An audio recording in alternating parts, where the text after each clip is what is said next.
नमस्कार, स्वागत है आप सभी का एनएफ न्यूज पर। मैं हूं आपके साथ रोहित। बहराइच में जिस तरीके से बवाल हुआ, उसके बाद अब सबसे बड़ा सवाल है दंगाइयों का इलाज कैसे हो। हालांकि उत्तर प्रदेश के मुखिया योगी आदित्यनाथ ने ऐलान कर दिया है, उसके बाद एसटीएफ चीफ अमिताभ यस ने कमान भी संभाल ली है। पिस्तौल लेकर वो मैदान में उतर गए हैं। दंगाइयों की खोजबीन भी की जा रही है, लेकिन जिस परिवार के साथ ये घटना घटी उसके आंसू नहीं रुक रहे हैं। सीएम योगी आदित्यनाथ से रामगोपाल मिश्रा के पीड़ित परिवार ने मुलाकात भी कर ली और उनका कहना है कि अब बदला लिया जाना चाहिए। ऐसे में बहराइच में अब क्या हो कि शांति और अमन आ जाए, इसी मुद्दे पर चर्चा करने के लिए मेरे साथ इस वक्त डॉक्टर फयाज अहमद फैजी जी मौजूद हैं, जो कि सामाजिक कार्यकर्ता भी हैं, लेखक भी हैं और वो पैनलिस्ट भी हैं। तो बहुत बहुत स्वागत है फयाज अहमद फैजी जी एनएफ न्यूज़ पर। जी जी नमस्कार, बहुत बहुत आभार आपका। जी फयाज जी, सबसे पहला सवाल यही है कि जिस तरीके से घटना घटी, अब जिस तरीके से बवाल लगातार बढ़ता जा रहा है, हालांकि पीएसी आरआरएफ की कंपनियां लगातार तैनात कर दी गई हैं, सूबे के मुखिया भी पूरी मामले पर नज़र बनाए हुए हैं, लेकिन अमन और शांति अब कैसे स्थापित की जाए? देखिए, ये सिर्फ सरकार की नहीं, ये पूरे समाज की भी जिम्मेदारी है कि कहीं कोई इस तरह की अगर सांप्रदायिक घटना होती है हम्म। तो उसमें समाज को भी आगे आना चाहिए और सरकार को तो अपना काम करना ही चाहिए जिम्मेदारी ईमानदारी के साथ। लेकिन समाज न सिर्फ उस जगह के लोग बल्कि देश भर के सारे लोग इस तरह के एक सौहार्द की बात और एक ऐसी एटमॉस्फेयर तैयार करना चाहिए कि जिसमें कड़वाहट को और कम किया जा सके और जो घटना हुई है उसकी पुनरावृत्ति न हो सके और पूरी तरह से जो लोकल लोग हैं वो मशीनरी को यानी जो सरकार है उसको पूरा सहयोग करें और इसका प्रयास होना चाहिए। इससे कटुता बढ़ाने के लिए इसका प्रयोग नहीं होना चाहिए कि भाई वहां ये हुआ तो हम यहाँ ये करेंगे। तो एक सौहार्द का माहौल बनाने का प्रयास करना चाहिए और पूरे समाज को सरकार का सहयोग करना चाहिए। बिल्कुल सौहार्द का माहौल बनाने की कोशिश की जानी चाहिए, लेकिन डॉक्टर फयाज जी, जब पीड़ित परिवार कहे कि मेरे बच्चे के साथ जो हुआ, मेरे पति के साथ जो हुआ, अब उन्हीं जिन्होंने ऐसा किया उनके साथ वैसा ही होना चाहिए, तो फिर क्या कहेंगे? नहीं, देखिए, ये बहुत ही दुख की बात है। ऐसी घटना में जान गई है एक नौजवान की जो देश का भविष्य है, वो चाहे जिस संप्रदाय का हो, जिस धर्म का मानने वाला या जिस जाति से संबंध हो, लेकिन वो युवा जो है देश का भविष्य माने जाते हैं। तो मैं समझता हूँ कि परिवार के साथ साथ उस क्षेत्र का भी, सिर्फ वहाँ नहीं, उस क्षेत्र के भी लोगों का भी और देश का भी जो है बहुत बड़ा नुकसान है। और ये बहुत दुख की बात है। उस दुख से तो कहीं उबरा नहीं जा सकता है। किसी का नौजवान बेटा इस दुनिया से चला गया, वो कहते हैं ना कि बाप के कंधे पे जो है जवान बेटे की लाश जो सबसे बड़ा दुनिया का बोझ होता है। तो उस दुख में हम साथ हैं और इससे ज्यादा हम कह भी क्या सकते हैं। लेकिन ये सरकार की कोशिश होनी चाहिए कि इस तरह की घटनाओं की पुनरावृत्ति न हो और जो दोषी लोग हैं उनको पूरी ईमानदारी जिम्मेदारी के साथ दोषियों को सामने लाके पुलिस उस पर चार्जशीट दाखिल करे, न्यायालय ट्रायल करके उसको सजा सुनाए और एक ऐसी सजा सुनाए कि फिर आगे रहती दुनिया तक एक मिसाल कायम हो कि इस तरह की घटनाओं में अगर किसी भी निर्दोष की जान जाती है, न तो सरकार मुख्य दर्शक बनेगी और न समाज मुख्य दर्शक बनेगी। लेकिन डॉक्टर साहब, ये कोई पहली बार तो है नहीं, पुनरावृत्ति तो लगातार हो रही है। चंदन गुप्ता कोई भूला नहीं है। इसके अलावा नुपुर शर्मा अपनी ज़िंदगी जीने के लिए किस तरीके से मजबूर हैं सब देख रहे हैं। कन्हैया लाल का गला काट लिया गया और फिर रामगोपाल मिश्रा के साथ जो कुछ हुआ वो सबने देखा है। दोनों तरफ पे चीज़ें हैं, लेकिन एक तरफ कुछ ज़्यादा ही नहीं हो गया है कि अगर आपने कुछ भी बोला गला काटने पर उतारू है तुरंत? भाई, देखिए, ज्ञान मैं वापी को क्या कुछ नहीं बोला समझ गया, रहा हाँ हूँ। कि असदुद्दीन ओवैसी ने क्या कुछ नहीं कहा, लेकिन हिंदू समुदाय तो नहीं निकला गला काटने के लिए। ये देखिए, बिल्कुल सही बात है। जहां तक मुस्लिम सांप्रदायिकता की बात है और मैं मुस्लिम समाज में आता हूं, तो मेरा पहला धर्म यही है कि मैं अपने समाज की सांप्रदायिकता को रोकने के लिए प्रयास करूं।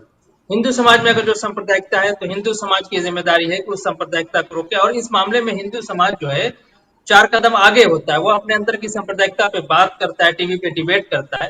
लेकिन मुस्लिम समाज में जो सांप्रदायिकता है उसको लोग सांप्रदायिकता मानते ही नहीं। तो ये एक बड़ी समस्या है, इस पे हमको विचार करना होगा और ये प्रयास करना चाहिए कि इस तरह की मानसिकता वाले जो नैरेटिव बनाए जा रहे हैं, जो अलगाववाद के नैरेटिव बनाए जा रहे हैं, इस पे हमें काम करना चाहिए। और ये सिर्फ सरकार की नहीं, समाज की भी जिम्मेदारी है कि हम आगे बढ़ के इस तरह की जो भी सांप्रदायिक घटनाएं हो रही हैं उसकी भर्त्सना करें, चाहे वो जिस समाज के हो। अभी हम बात कर रहे हैं, अभी आप एक अमुक समाज के पास जाएंगे, उसकी अपनी शिकायतें दूसरे अमुक समाज के पास जाएंगे, उसकी अपनी शिकायतें हैं। लेकिन हमें जो है सामाजिक सौहार्द को सामने रखते हुए, जैसे आप समझ लीजिए दंगों का एक इतिहास रहा है, और आप बिल्कुल ठीक कह रहे हैं कि क्या है कि इसकी पुनरावृत्ति नहीं होगी, लेकिन हमें जो है निराश नहीं होना चाहिए। मैं समझता हूँ कि ऐसे लोग, और देखिए जब धार्मिक जुलूस निकलते हैं तो उसमें हम किसी धर्म विशेष को या समाज विशेष को दोष देना मैं उचित नहीं समझता, क्योंकि उसमें बहुत से असामाजिक तत्व होते हैं, और जब असामाजिक तत्व की हम बात करते हैं तो उनका धर्म कुछ भी हो सकता है, जाति भी कुछ भी हो सकता है, लेकिन वो भीड़ में शामिल होकर इस तरह का प्रयास करते हैं कि माहौल खराब हो।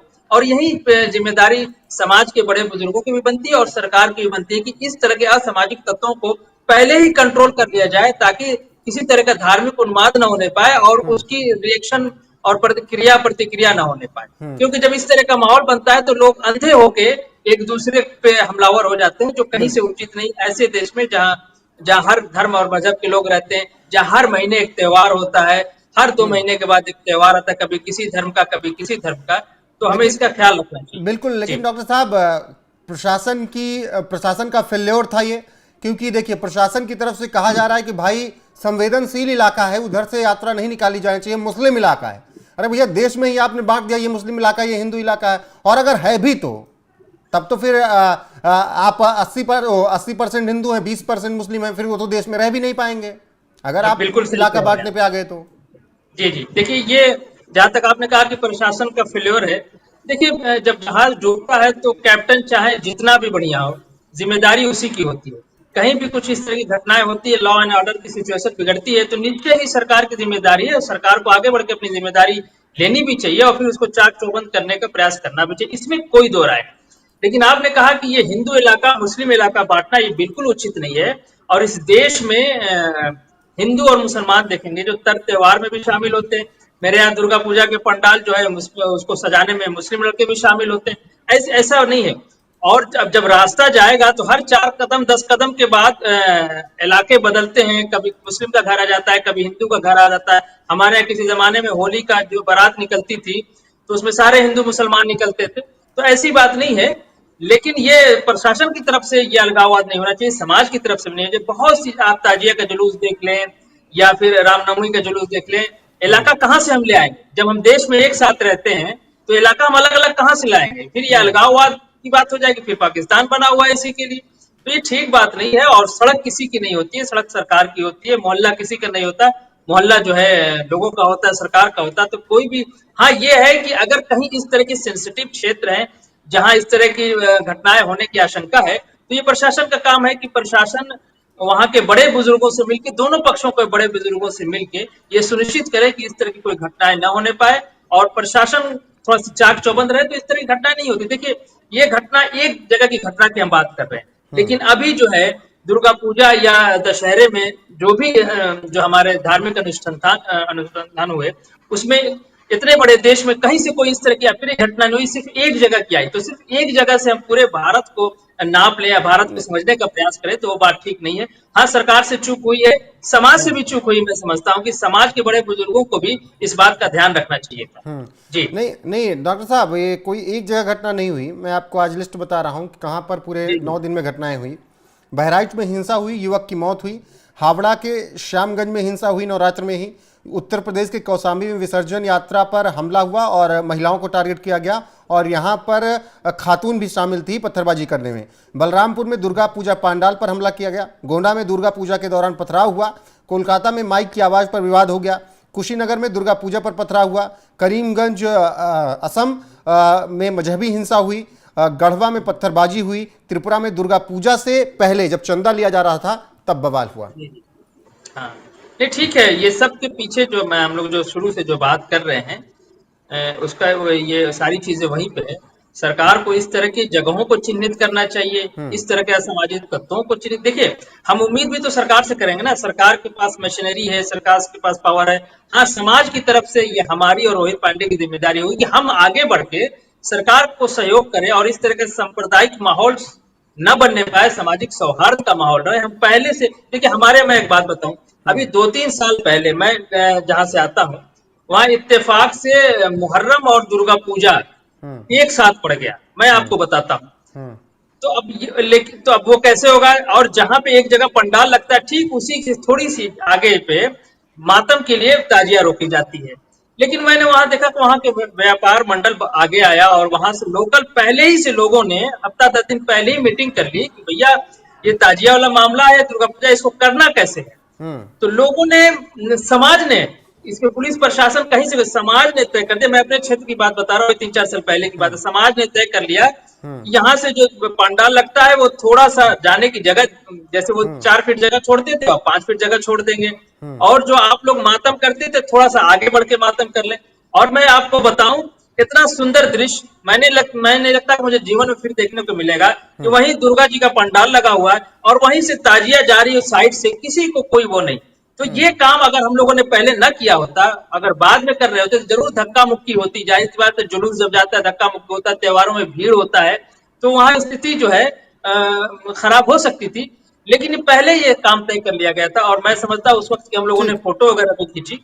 तो ऐसा नहीं है, समाज के साथ साथ सरकार की सबकी जिम्मेदारी है और इन घटनाओं पे कंट्रोल किया जा सकता है। ऐसा नहीं कि ये बिल्कुल। बेकाबू हो सकते हैं। बिल्कुल आखिरी सवाल डॉक्टर जी फयाज जी, राम गोपाल के परिजन योगी आदित्यनाथ से मिलकर संतुष्ट हुए हैं।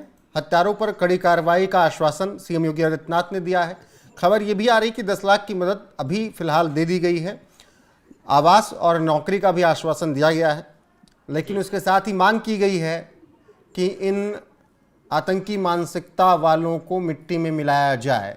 ऐसा परिजनों ने कहा है महाराज जी से, मतलब महाराज जी बोलकर रिक्वेस्ट किया कि महाराज जी इन मानसिकता वालों को मिट्टी में मिलाया जाए। पत्नी ने, राम गोपाल मिश्रा जिसका सुहाग उजड़ गया, उसने कहा कि खून का बदला खून चाहिए। जी। देखिए, मैं इस मामले में मुख्यमंत्री संवैधानिक पद पे बैठे होते हैं और जब आदमी के साथ कोई घटना होती है और सरकार की तरफ से जो मदद मिले, मैं समझता हूं कि वो मदद इतनी नहीं है कि उसका गम जो है कम किया जा सके। वो जो दुख है, बेटे का कोई बदल नहीं, पति का कोई बदल नहीं। आप पति का तो फिर भी बदल हो सकता है, लेकिन बेटे का तो कोई बदल नहीं है ना इस संसार में। किसी का जवान बेटा चला जाए, सरकार चाहे उसको दे दे, पूरी दुनिया उसको दे दे, लेकिन उसका गम कम नहीं होगा। हाँ, एक परिपाटी रही है कि कुछ हम उसके गम में शरीक हो जाए। सरकार भी एक पहल करती है, समाज भी पहल करता है, लेकिन जो दोषी लोग हैं, जो है एक हमारा संवैधानिक और हमारा एक कानूनी प्रारूप है लॉ एंड ऑर्डर की सिचुएशन, उसी के हिसाब से होना चाहिए।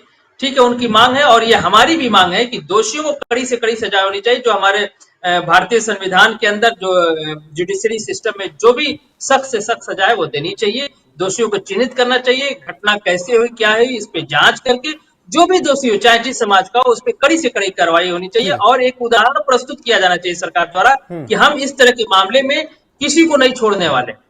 ठीक। जी बिल्कुल। और यही परिवार भी मांग रहा है कि उसे अब न्याय चाहिए। पत्नी ने जो कुछ कहा और जिस तरीके से बहराइच में बवाल मचा हुआ है, अब दंगाइयों का इलाज करने की तैयारी सरकार की तरफ से कर ली गई है, प्रशासन की तरफ से कर ली है। लेकिन इस बीच सबसे बड़ा सवाल यह है कि किस तरीके से शांति व्यवस्था कायम किया जाए, क्योंकि एक दंगे में केवल जो दिखता है वही नहीं होता, उसके अलावा कितने परिवार प्रभावित होते हैं, कितना व्यवसाय प्रभावित होता है, वो सब कुछ नजर आता है। तो ऐसे में अब सरकार की प्राथमिकता ये भी है कि सबसे पहले शांति व्यवस्था कायम किया जाए और फिर इन दरिंदों का इलाज कैसे करना है उसके लिए भी उपाय सोचा जाए। डॉक्टर फयाज अहमद फैजी जी, जुड़ने के लिए बहुत बहुत शुक्रिया और अपनी राय रखने के लिए। फिलहाल अब दर्शकों की बारी है, कमेंट करके अपनी राय जरूर बताइएगा। बने रहेगा हमारे साथ। नमस्कार।